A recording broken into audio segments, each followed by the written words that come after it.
Shalom anak raja, salam sejahtera dalam kasih Tuhan kita Yesus Kristus yang selalu mengasihi kita, yang selalu memberkati kita, dan selalu menjawab doa-doa kita sebagai orang percaya. Bapak Ibu yang diberkati Tuhan, saudara-saudariku yang diberkati Tuhan, kita berjumpa lagi dalam sharing firman-Mu Pelita. Mari sama-sama kita buka firman Tuhan hari ini yang saya ambil dalam Lukas pasal yang ke-10. Sekali lagi Lukas pasal yang ke-10 ayat 1-12, kemudian kita lompat ayat 16 sampai ayat yang ke-20.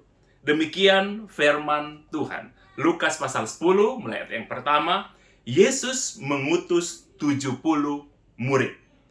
Kemudian pada hari itu Tuhan menunjuk 70 murid yang lain, lalu mengutus mereka berdua-dua mendahuluinya ke setiap kota dan tempat yang hendak dikunjunginya.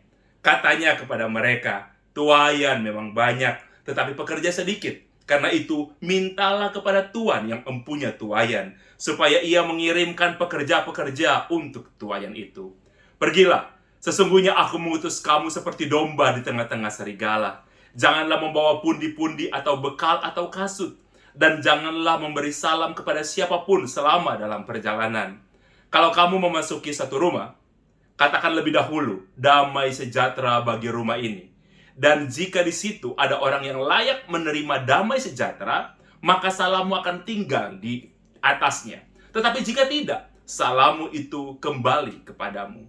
Tinggallah dalam rumah itu, makan dan minumlah apa yang diberikan orang itu kepadamu. Sebab seorang pekerja patut mendapatkan upahnya. Janganlah berpindah-pindah rumah. Dan jika kamu masuk ke dalam sebuah kota dan kamu diterima di situ, makanlah apa yang dihidangkan kepadamu.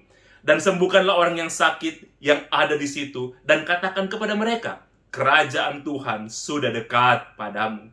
Tetapi jikalau kamu masuk ke dalam sebuah kota dan kamu tidak diterima di situ, pergilah ke jalan-jalan raya kota itu dan serukanlah.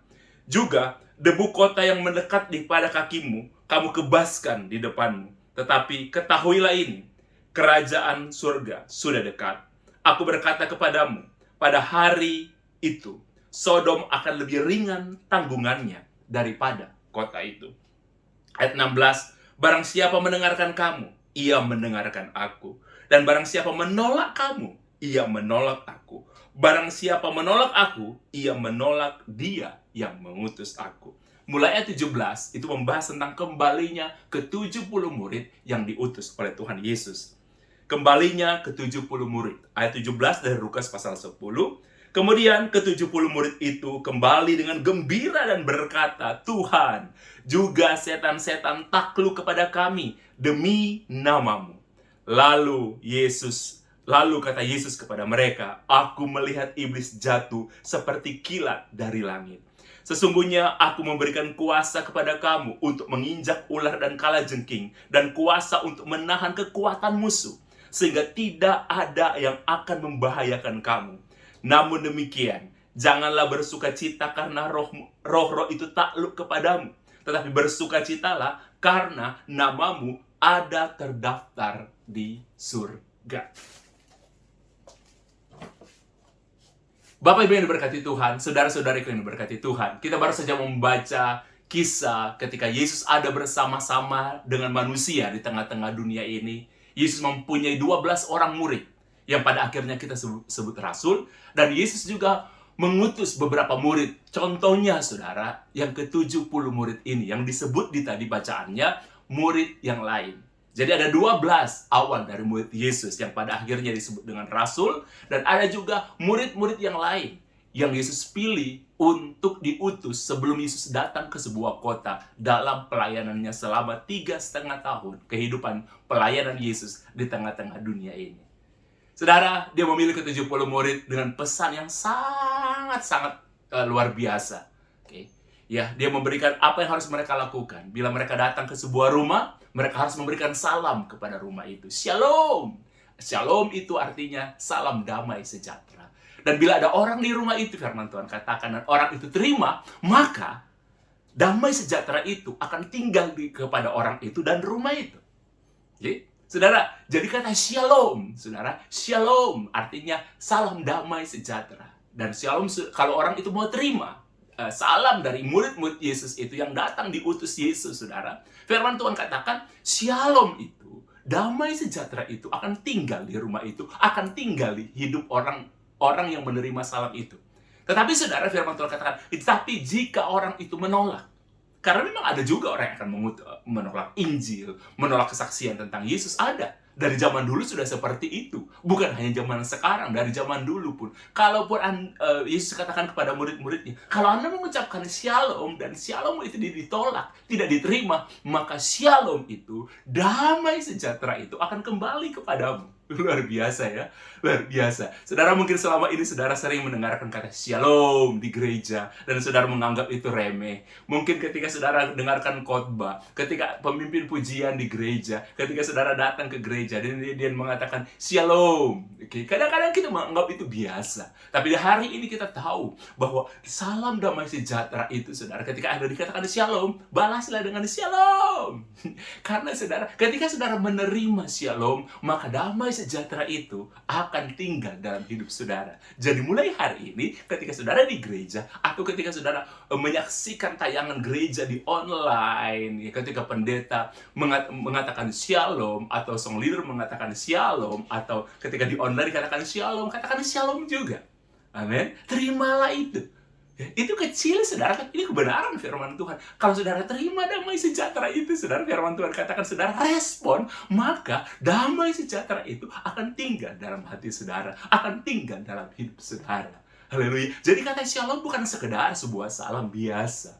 Itu yang Yesus yang mengatakan. Bukan rasul, bukan nabi, tapi Yesus sendiri yang mengatakan ketika dia mengutus ke-70 murid untuk mempersiapkan pelayanan Yesus. Jadi Yesus sendiri, saudara, dia manusia 100%, dia Tuhan 100%, dia punya 12 murid yang akhirnya kita bilang, akhirnya kita sebut itu dengan rasul, dan dia juga, saudara, mengutus 70 murid yang lain, mempersiapkan pelayanan. Yesus sangat profesional untuk mempersiapkan pelayanannya. Yesus sangat-sangat, saudara, melihat ke depan. Yesus tidak bekerja sendiri. Yesus bisa menjadi seorang Superman karena dia sangat berkuasa. Maka pelayanan itu selalu dibangun dengan tim. Pelayanan itu yang sehat itu dibangun dengan kebersamaan. Bukan sendiri-sendiri, bukan superhero. Yesus lebih dari superhero sebenarnya. Lebih, oke? Tapi Yesus tidak menunjukkan bahwa dia powerful, dia hanya sendiri. Tidak. Yesus bersama dengan murid-muridnya. Bahkan kuasa yang ada pada Yesus, dia bagikan kepada murid-murid yang lain. Sehingga kalau Yesus bisa mengusir setan, dan setan itu pergi, murid-murid pun demikian. Itu keren. Oke? Saudara, saya ingat dulu kalau saya nonton film-film silat di zaman-zaman dulu, atau film kungfu di zaman-zaman dulu, biasanya guru yang hebat selalu menyimpan satu ilmunya, saudara, untuk tidak diberikan kepada murid-murid yang diajarkan.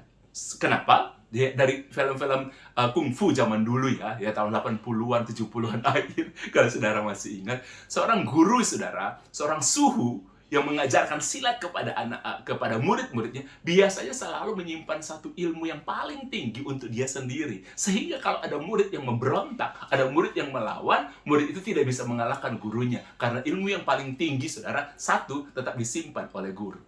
Oke? Tapi Yesus tidak. Yesus bilang begini, apa yang ada padaku, aku berikan kepadamu. Wow. Ya, kuasa yang ada pada Yesus, itu sama juga kuasa itu diberikan kepada manusia, kepada murid-muridnya.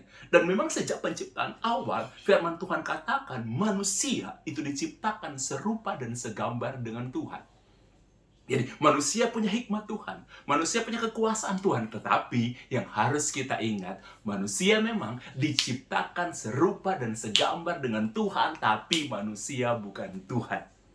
Oke? Anda ingat Lucifer, malaikat, saudara, yang ada di surga, dibuang ke dunia, saudara, dicampakkan, oke, dicampakkan ke dunia, saudara. Karena apa, saudara? Dia ingin menyamai Tuhan. Dia ingin sama dengan Tuhan, padahal dia malaikat. Dia punya kekuasaan yang besar di surga pada waktu itu. Tapi ketika dia melihat takhta Tuhan, dia ingin seperti Tuhan.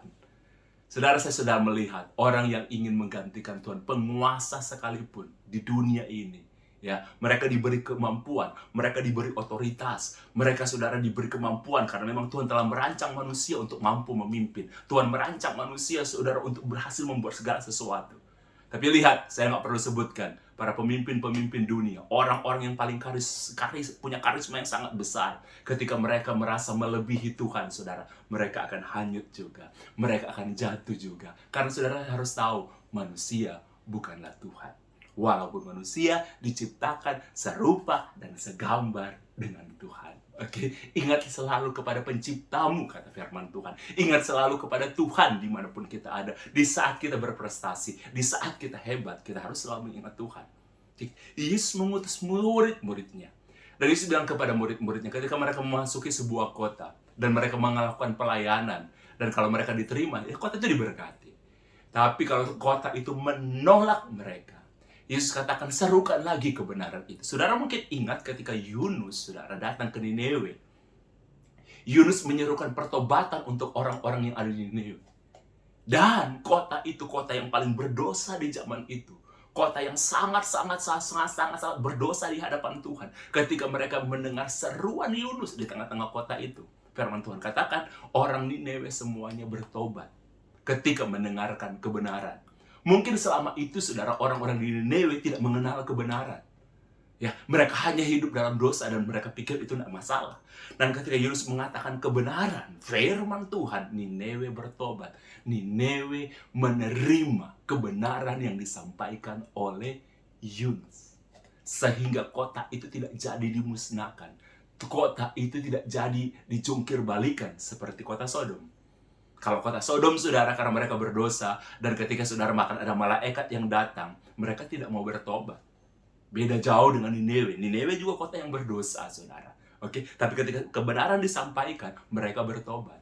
Kalau saya kembalikan kepada saya dan saudara sebagai pribadi, sebagai manusia, kita bisa salah, kita bisa jatuh dalam dosa, semua, siapa aja. Saya bisa salah, saudara bisa salah. Tetapi saudara, ketika kebenaran disampaikan dan saudara terima kebenaran itu dan saudara berubah, pertobatan sejati itu bukan menangis. Pertobatan sejati bukan rajin ke gereja. Pertobatan sejati adalah perubahan hidup. Oke, berbalik, bertobat itu berbalik, hidup baru dari yang lama ditinggalkan, saudara berpindah kepada hidup yang baru. Jadi pertobatan yang sejati, saudara, itu perubahan hidup, perubahan yang nyata, saudara. Bukan sekedar saudara ya menangis, wah dia udah bertobat, bukan.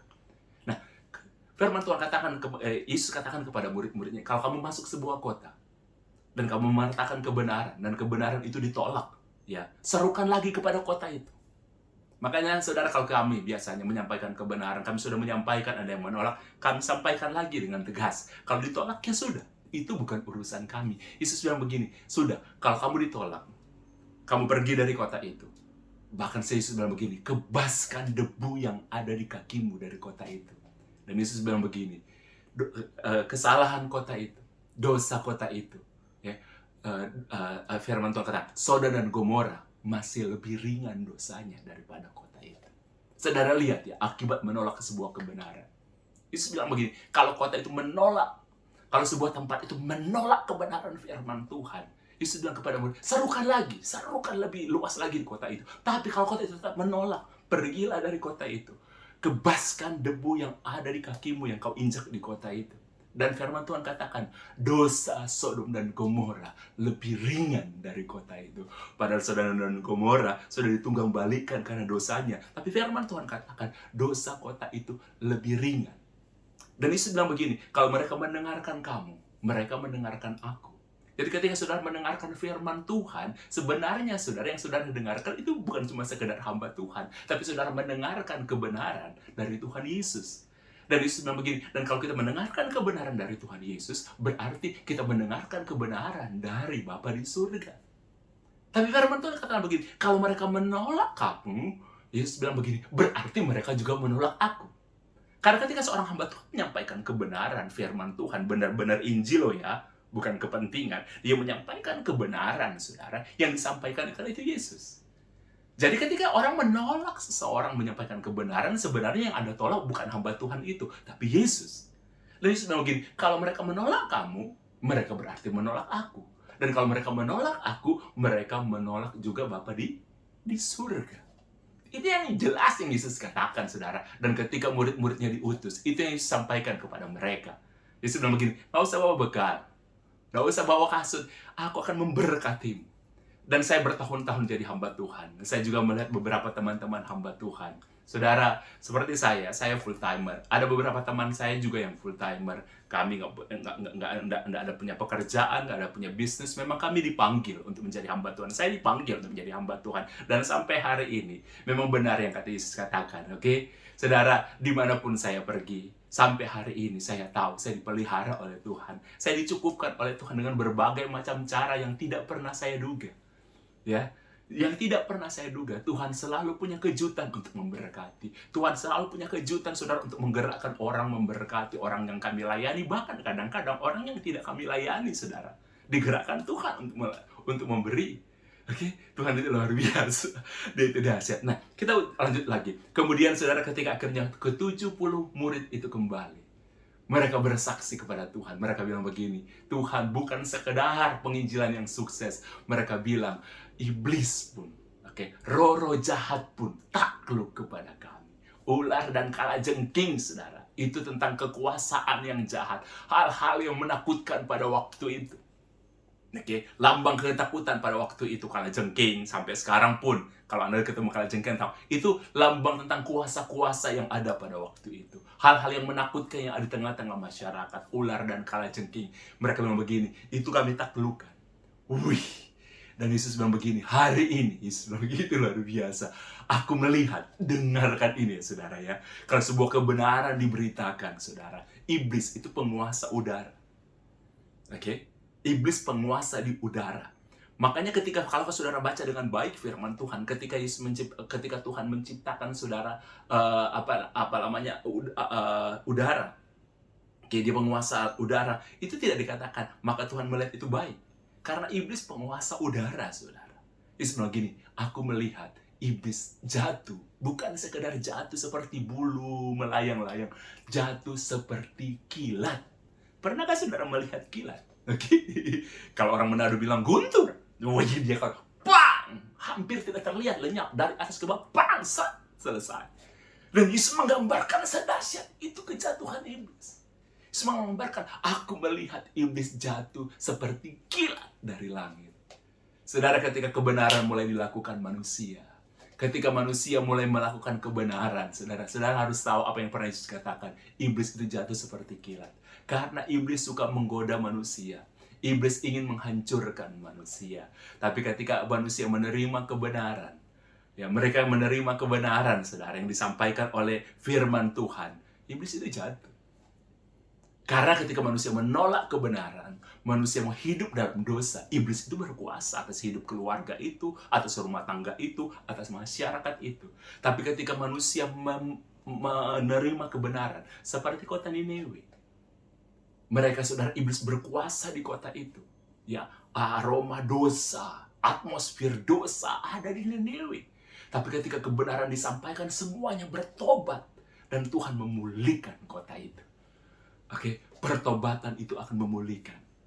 Kadang-kadang kita jatuh, kadang-kadang kita salah. Tapi saudara tahu, pertobatan itu memulihkan. Dan Yesus bilang begini, aku melihat iblis jatuh dari langit. Itu keren, saudara. Pelayanan murid-murid yang keren.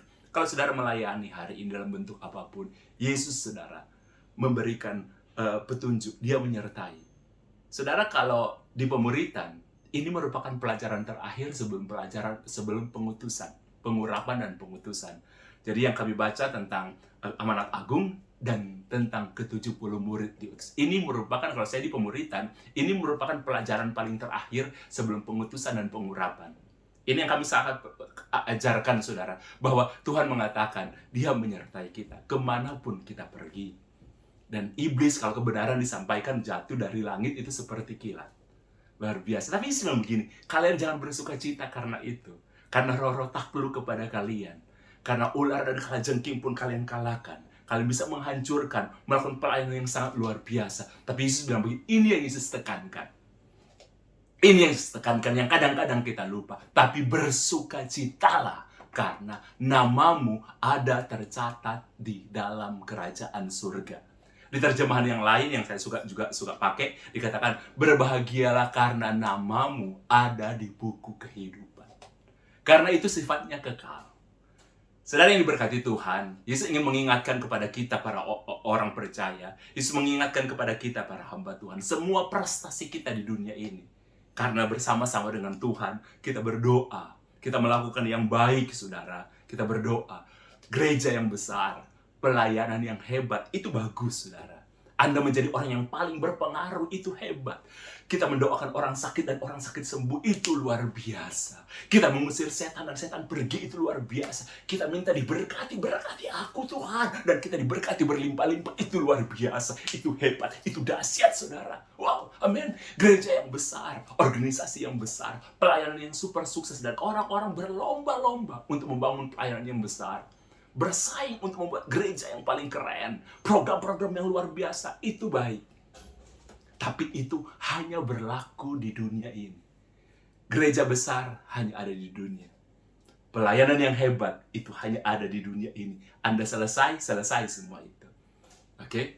Sekarang orang bersaing, itu baik aja, saudara. Oke? Gereja besar itu tidak kekal, cuma ada di dunia ini. Pelayanan yang besar, nama besar seorang hamba Tuhan, atau saudara, atau saya, atau siapapun yang punya nama, atau dikenal orang, ya kan? Saudara tahu, itu hanya di dunia ini. Oke, di dunia ini tidak kekal. Yang kekal, kalau nama saudara ada di kerajaan surga. Kalau nama saudara dan saya ada di buku kehidupan. Kalau nama saya ada di buku kehidupan, Nixon Top. Itu berarti apa, saudara? Akte. Sertifikat sah, dicap dengan darah Yesus, saudara warga kerajaan surga. Kalau saudara tutup mata di dunia, saudara buka mata saudara di surga. Kalau nama kita ada di buku kehidupan, ada di sertifikat, ada di akte. Kalau istilah di bumi kan kita punya akte kelahiran, saudara. Sebagai tanda bahwa kita warga Indonesia, dilahirkan di Indonesia, dan kita punya akte, tanda kita lahir, saudara. Nah, di surga juga ada seperti itu. Apakah nama saudara di buku kehidupan? Atau saudara, biasanya kita punya kartu keluarga yang berisi nama-nama keluarga di dalam rumah itu. Oke? Nah, kita juga punya kartu keluarga di surga. Keluarga kerajaan surga. Pastikan nama saudara dan saya di buku kehidupan. Oke? Saudara, jadi bukan yang paling penting, saudara. Bukan sekedar pelayanan yang hebat. Bukan sekedar saudara gereja dengan program the best, program yang terbaik, dikenal, itu saudara baik. Tapi begitu banyak orang mengejar itu. Bahkan mengabaikan kebenaran demi membangun sebuah pelayanan yang hebat. Oke? Mengabaikan saudara kebenaran yang sejati, saudara. Demi kelihatan gerejanya itu keren. Ya ada aja, saudara. Tidak semua, tapi ada aja. Orang menyembunyikan dosa, saudara. Oke? Demi sebuah gereja itu populer. Orang menutupi dosa, oke? Setuju dengan dosa hanya untuk supaya gerejanya dikatakan, wow, gereja itu baik. Oke? Saudara, bersembunyi di balik pelayanan. Ada hal-hal seperti itu, saudara. Oke? Orang akhirnya lebih ke arah bagaimana jadikan gereja besar, bagaimana menjadikan pelayanan yang sukses, bagaimana membuat nama besar. Apakah di media sosial seperti ini? Yang paling penting itu, saudara, yang orang kejar. Oke? Yang paling penting, orang kadang-kadang suka mengejar hal seperti itu. Tapi padahal itu cuma sementara. Saudara, kita habis napas, habis juga semua itu. Tidak ada sisanya. Oke, karena apapun gereja besar sekali lagi, pelayanan yang hebat, kita diberkati, kita berdoa dan kita diberkati. Kita kerja keras itu hanya sementara, hanya berlaku di dunia ini. Kalau kita selesai semua. Makanya saya ingin mengingatkan kepada murid-muridnya dan mengingatkan saya dan saudara juga ke hari ini, siapapun saudara. Yang paling penting itu bukan karena roh-roh itu takluk kepadamu. Bukan karena iblis jatuh dari langit seperti kilat. Tapi yang paling penting, ketika murid-murid itu sedang euforia, mereka sedang senang, mereka sedang gembira, mereka melaporkan dengan penuh sukacita bahwa mereka berhasil melakukan pelayanan yang sangat maha dahsyat, yang ajaib, yang luar biasa. Itu baik. Tapi Yesus mengingatkan kepada dasarnya.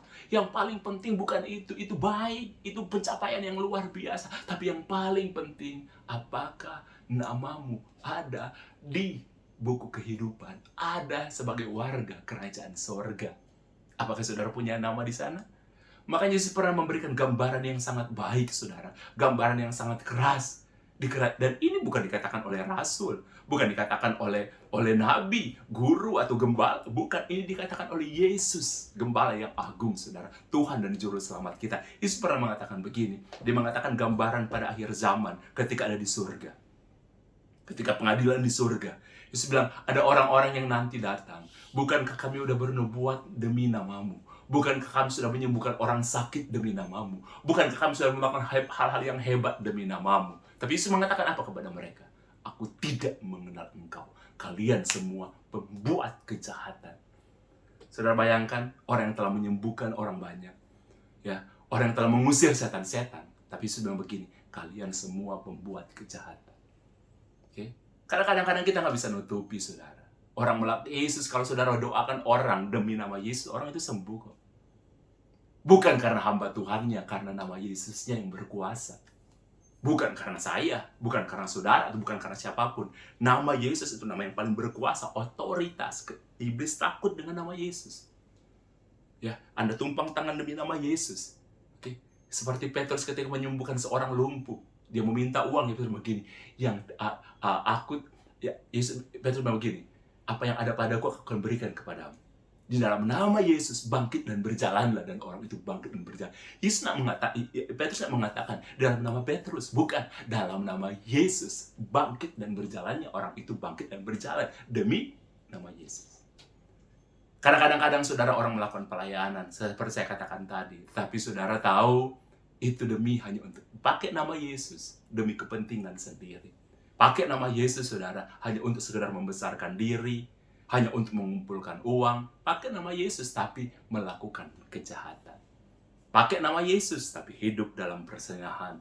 Pakai nama Yesus, saudara, dan Anda jahat, dikatakan jahat, Anda melakukan kebenaran, memberitakan kebenaran, tapi Anda melakukan yang sebaliknya, yang tidak benar. Dan Anda membenarkan itu, nggak apa-apa, berlindung di bawah, saya kan hamba Tuhan, saya kan orang Kristen, saya kan sudah melakukan hal-hal seperti ini. Tidak bisa. Karena yang paling penting, saudara, bukan pencapaian. Ya, saudara, prestasi kita, gereja kita yang besar, itu baik. Oke, pelayanan kita yang teratur, itu baik. Tapi atas dasar apa saudara bangun semua itu? Atas dasar apa kita bangun semua itu? Oke, itu yang paling penting. Kadang-kadang karena kita manusia kebanyakan hanya melihat gejala, tapi kita tidak melihat motif. Hanya melihat gejala, hanya melihat apa yang di depan, tapi kita nggak melihat apa yang ada di dalam. Dan itu yang paling penting kan itu. Kalau hanya di depan, saudara, apapun yang saudara lakukan demi nama Yesus, nama itu berkuasa. Oke, di bawah kolong langit ini nama Yesus paling berkuasa, saudara. Oke, saudara coba ada jalan yang paling sederhana. Saudara sedang takut melewati sebuah tempat yang seram, yang dikatakan orang, di situ ada kuasa-kuasa yang lain. Coba saudara panggil nama Yesus. Lain ceritanya. Coba kalau saudara punya pembantu di rumah, dia kadang, aduh Pak, kadang-kadang ada setan, ada kayak gimana. Suruh dia, walaupun mungkin dia bukan orang percaya. Panggil nama Yesus. Siapapun yang menyebut nama Yesus, kuasa itu takluk, saudara. Itu jaminan. Oke, itu jaminan, saudara. Gereja yang pakai nama Yesus, Tuhan berkati. Hamba Tuhan yang pakai nama Yesus, itu Tuhan berkati. Bukan hamba Tuhannya, bukan gerejanya. Oke, tapi karena nama Yesus diberi hikmat, dan saudara pakai nama Yesus, bombastis. Tapi yang paling penting bukan itu. Yang paling penting pesankan kembali kepada kita. Ini juga yang kami tekankan kepada pemuritan, anak-anak murid kami. Sebelum mereka diutus dan diurapi. Yang paling penting, namamu ada di buku kehidupan. Kalau namamu ada di buku kehidupan, kita mau tutup mata, kita buka mata di surga. Oke? Jadi begini, saudara, jangan melakukan kejahatan dalam pelayanan. Oke? Jangan, saudara. Ya, jangan, saudara. Karena jangan sampai kita ditolak di surga. Padahal kita keren di bumi. Kita dikenal sebagai orang Kristen, tapi di surga nanti kita ditolak. Mungkin begini, wah itu bukan khotbah kasih karunia. Memang bukan. Tapi saudara harus tahu, itu yang dikatakan oleh Yesus sendiri. Saudara nggak bisa menghapus itu. Oke? Saudara, jadi saya ingin mengingatkan pada diri saya. Saya ingin mengingatkan kepada diri saudara dimanapun saudara ada. Saudara sudah melakukan banyak hal. Mungkin usia saudara 50 hari ini, 30. Saudara sukses di pelayanan, sukses di kehidupan, dan sukses yang lain sebagainya. Coba periksa diri saudara di hadapan Tuhan. Bercerminlah di hadapan Tuhan. Bertanyalah di hadapan Tuhan. Jujur jawab. Karena kayaknya nggak bisa menjawab diri kita sendiri. Oke? Apakah kira-kira nama saudara ada di buku Oh, saya yakin. Saudara selamat bukan hanya sekedar keyakinan, saudara.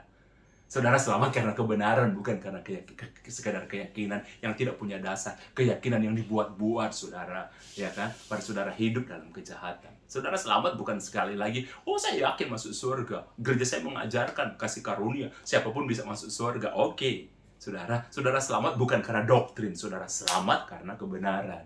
Bukan karena doktrin, saudara, yang diajarkan. Atau dikatakan, oh pendeta ini mengatakan itu. Benar nggak kata kebenaran? Oke, jadi hari ini saya singkat aja. Ini yang saya bisa bagikan kepada saudara, yang saya bagikan kepada diri saya dalam pemuritan-pemuritan kami juga. Pastikan namamu ada di buku kehidupan. Pastikan dunia melihat engkau benar, di dalam diri pun engkau benar. Jangan cuma sampai orang lihat engkau benar, tetapi dalam dirimu tidak benar. Ada banyak kejahatan yang kau lakukan di balik semua itu. Anda nggak punya tempat di surga, dan itu udah jelas firman Tuhan katakan. Kamu semua pembuat kejahatan, walaupun sudah melakukan mujizat. Ini pesan Yesus kepada murid-muridnya. Yang paling kalian harus bersuka cita, bukan karena ya sekedar bahwa roh-roh itu takluk kepada kamu. Iblis jatuh dari langit seperti kilat, tapi namamu ada di buku kehidupan sebagai warga kerajaan surga. Saya tutup dengan sebuah kisah, saudara. Ada sebuah kisah. Satu hari ada seorang penginjil, seorang misionaris tepatnya, yang baru pulang dari sebuah tempat, saudara, yang sangat-sangat menolak Injil. Sampai beberapa desa di sebuah tempat itu dibuat dia untuk menjadi orang yang percaya Yesus. Ketika dia menjadi misionari ke tempat itu, saudara, dia membawa istri dan ketiga anaknya. Dan dalam kisah martir ini, saudara, seorang penginjil martir ini, saudara, dia kehilangan istri dan ketiga orang anaknya selama dia melakukan pelayanan misionari selama belasan tahun, sehingga dia bisa menjangkau beberapa suku di tempat di mana dia diutus, dan dia bisa mengubah suku itu dari tidak percaya, dari orang-orang yang percaya kepada tahyul, akhirnya percaya kepada Yesus. Tapi saudara, di penginjilan itu dia kehilangan 3 orang anaknya dan seorang istrinya. Jadi ketika dia pulang ke Amerika, diceritakan di situ, saudara, dia pulang, saudara, itu sendiri. Dan ketika dia pesawatnya mendarat di Amerika untuk pertama kali setelah belasan tahun dia pergi, ketika dia mendarat, saudara, persis ketika dia pulang ke Amerika, tepat pada waktu hari itu juga, tim Olimpiade Amerika yang baru saja menjadi juara umum pada waktu itu, saudara, pemenang medali emas terbanyak pada waktu itu, juga tepat baru pulang. Bersama-sama dengan dia lihat juga tim Olimpiade Amerika itu disambut dengan penuh meriah. Ketika dia sampai di bandara, saudara, dia turun di bandara, tidak ada orang yang menjemput dia. Tidak ada satupun dari pelayanan gereja yang mengutus dia, yang menjemput dia. Dan jadi dia akan pulang ke rumah dengan sendiri. Tapi ketika dia lihat tim Olimpiade Amerika kembali ke Amerika dan juara umum, mereka disambut dengan pawai, mereka disambut oleh masyarakat dengan tepuk tangan dan hal-hal yang luar biasa. Ketika dia melihat itu, dia shock. Dia lihat ini orang yang memenangkan medali emas untuk Amerika, ya, jadikan Amerika juara umum, disambut dengan meriah. Aku melakukan pelayanan selama belasan tahun, memenangkan suku-suku yang dimana saya diutus. Saya pulang tidak ada yang menyambut saya. Bahkan saya harus kehilangan ketiga anak saya dan istri saya. Saudara, di tengah-tengah itu, saudara, dia berlutut di tempat parkir, di tempat dia menunggu mobil. Dia berlutut, saudara, di situ. Dan dia bilang kepada Tuhan, Tuhan, ambil nyawaku. Ambil nyawaku. Coba lihat tim Olimpiade Amerika memenangkan medali emas. Mereka kembali, mereka disambut dengan pawai yang meriah. Saya melakukan pelayanan selama belasan tahun, memenangkan suku-suku yang dimana mereka penyembah berhala, sekarang mereka penyembah Tuhan Yesus. Saya kehilangan 3 anak dan seorang istri dan tidak ada yang menyambut aku. Dia menangis dan dia bilang begini, ambil nyawaku Tuhan. Ketika dia tertunduk, saudara, dia berlutut, saudara, di tengah-tengah tempat di mana dia ada. Ada suara kecil, ada suara dalam hatinya yang berbicara, anakku, angkat kepalamu dan lihat ke atas. Dia nggak mau, dia bilang, cukup Tuhan, cukup. Belasan tahun saya melayani dan tidak yang menyambut aku.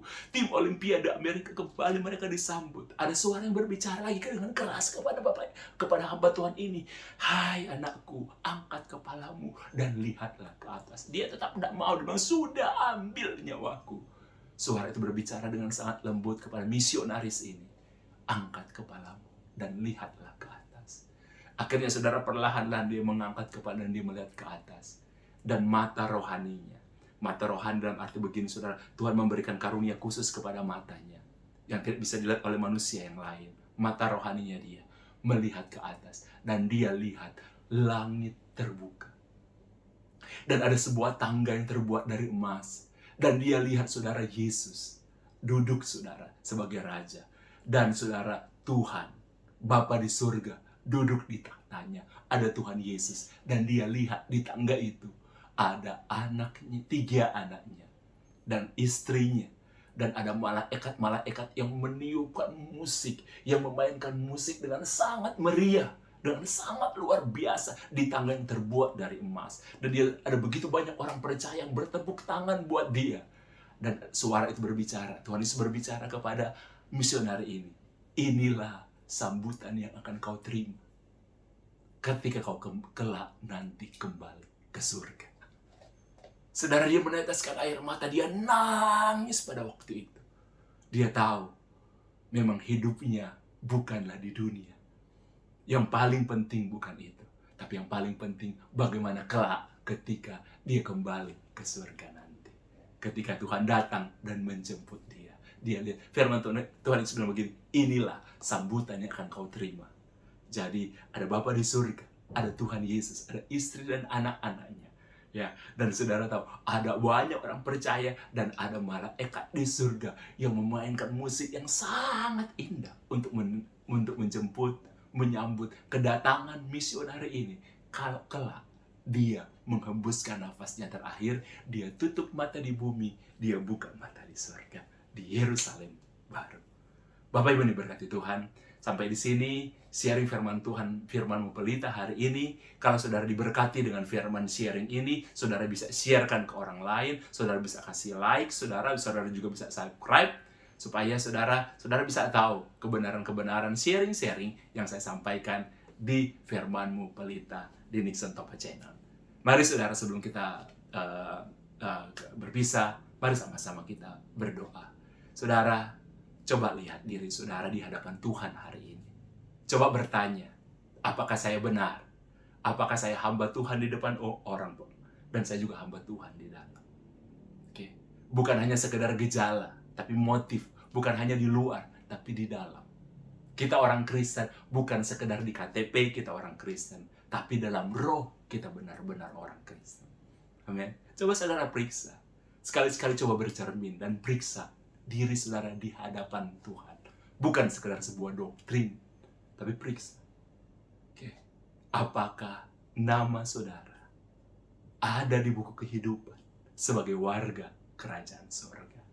Kalau ada, nanti kalau saudara tutup mata satu waktu nanti, kapanpun itu, saudara buka mata, saudara ada di surga. Amin. Kalau saudara belum terima Yesus hari ini sebagai Tuhan dan Juru Selamat. Jika saudara menjadi orang Kristen, bukan saudara ke gereja, bukan berarti saudara menerima Yesus. Kadang-kadang itu cuma sebagai kewajiban. Tapi kalau saudara memang terima Yesus dalam kehidupan, benar-benar dia ada di kehidupan saudara. Yesus merubah saudara, itu tandanya. Yesus memberikan damai sejahtera, memberikan sukacita. Oke, merubah saudara, menguduskan saudara. Oke, itu berarti Yesus ada dalam diri saudara. Ada yang berubah nggak dalam hidupmu? Oke, kalau cuma rajin ke gereja saudara, itu hanya merubah kebiasaan. Tapi ada yang berubah benar-benar nggak dalam perkataanmu. Oke? Dalam hidupmu dari dalam ada benar-benar berubah nggak? Itu yang paling penting. Mari kita berdoa. Haleluya. Kalau tak lama lagi Tuhanku datanglah. Dan dia akan membawa saya ke surga. Saya dan saudara ke surga. Kapankah waktu itu? Biarlah kami telah siap Tuhan. Aku berdoa kepada setiap anak raja dimanapun mereka berada. Di dalam nama Tuhan Yesus Kristus, kalau hari-hari ini kami hanya hidup karena prestasi, karena kami hanya hidup hanya memikirkan kepentingan, kami hanya memikirkan visi bukan isi roh kami, hanya mengejar visi dan menghalalkan segala cara, tapi tidak memperbaiki roh dalam diri kami. Ampuni kami. Kami mau datang kepadamu, kami mau bertobat, kami mau berubah, kami mau diubahkan, supaya kami diperbaharui dari hari ke hari, sehingga kami serupa dan segambar dengan Kristus, bukan serupa dan segambar seperti keinginan kami, bukan serupa dan segambar seperti apa yang dikatakan organisasi Bukan. Tapi bukan serupa dan segambar apa yang diharapkan manusia. Tapi serupa dan segambar seperti apa yang diinginkan Tuhan. Itu kami mau jadi seperti itu. Supaya nama kami ada di buku kehidupan sebagai warga kerajaan surga. Dalam nama Yesus, diberkatilah keluargamu. Diberkatilah engkau sebagai suami. Diberkatilah engkau sebagai istri. Diberkatilah engkau sebagai anak-anak. Diberkatilah engkau sebagai keluarga. Diberkatilah usahamu. Diberkatilah karirmu. Diberkatilah pekerjaanmu. Diberkatilah tubuh dan jiwamu dan rohmu dalam damai, sejahtera, dan sukacita di dalam nama Tuhan Yesus Kristus. Haleluya, puji Tuhan. Amin. Bapak Ibu yang diberkati Tuhan, semua anak raja dimanapun Anda berada, Tuhan memberkati kita semua, dan saya berdoa, nama saya, nama saudara-saudari, semuanya, nama setiap anak raja ada di buku kehidupan sebagai warga kerajaan surga. Tuhan memberkati engkau, hai anak raja. Amin.